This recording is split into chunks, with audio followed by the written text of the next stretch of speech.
처녀가 아닌 여자와 결혼했을 때 이혼율에 대한 이야기를 해보자. 한국에서는 이런 조사가 없는 게 현실이다. 우리 사회에서는 혼전 순결이나 연애 경험에 대한 통계 자체가 금기시되는 분위기가 있기 때문이다. 그러나 미국에서는 이런 주제를 다룬 연구가 많다. 이번에 소개할 연구는 미국의 사회학자 제이 티치먼이 진행한 조사다. 이 조사를 보면 왜 한국이 전 세계적으로도 높은 이혼율을 기록하는지 이해할 수 있을지도 모른다. 티치먼의 연구는 결혼 전 성적 파트너의 수와 결혼 안정성 간의 상관관계를 조사한 것이다. 여기서 결혼 안정성은 결혼 후 10년 이상 혼인 관계를 유지할 확률로 정의했다. 이 연구의 결과는 놀라웠다. 결혼 전 성적 경험이 전혀 없는 여성, 즉 흔히 말하는 천녀 신부의 경우 결혼 유지율이 무려 80.47%로 가장 높았다. 이 수치는 결혼 전 단 한 명의 성적 파트너를 가졌지만 그 상대와 결혼한 경우와 크게 다르지 않았다. 그 경우도 결혼 유지율이 75%로 매우 높았다.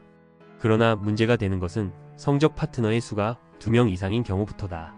예를 들어 결혼 전에 2명의 파트너가 있었던 경우 결혼 유지율은 53.63%로 뚝 떨어졌다.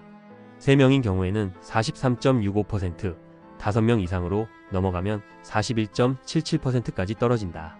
더 많은 파트너를 가졌을 경우 결혼 유지율은 20%대로 급락한다.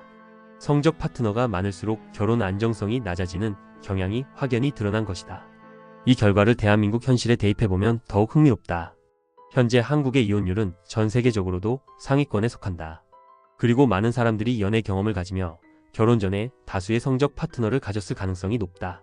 대다수의 대한민국 여성들이 결혼 전에 최소 5명 이상의 성적 파트너를 가졌다는 추정도 이와 관련이 있을 것이다. 이를 생각해보면 왜 한국의 이혼율이 이렇게 높은지 어느 정도 설명이 된다. 그렇다면 결혼 만족도는 어떨까? 티치먼의 또 다른 조사에 따르면 성적 파트너가 적을수록 결혼 만족도가 높게 나타난다.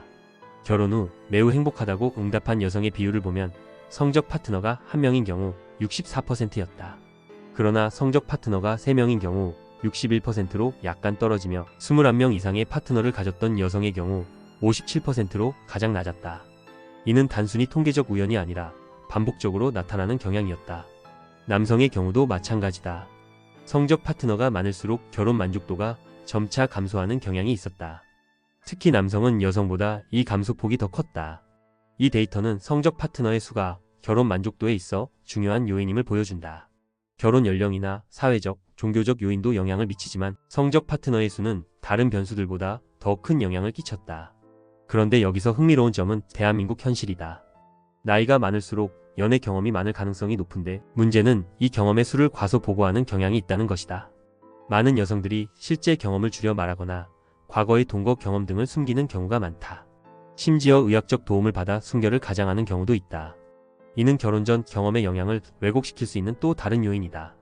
이런 점들을 종합해보면 결혼 전에 성적 경험이 적을수록 결혼의 안정성과 만족도가 높아진다는 통계는 단순한 우연이 아니다. 과거의 연애 경험이 결혼 후의 관계에 영향을 미친다는 사실은 여러 연구에서 일관되게 나타난다. 그리고 이는 단순히 개인적인 문제가 아니라 사회적인 관점에서도 중요한 메시지를 준다. 결국 중요한 것은 개인의 선택이다. 성적 경험이 많았던 사람도 진실된 사랑과 성숙한 태도로 행복한 결혼을 이룰 수 있다.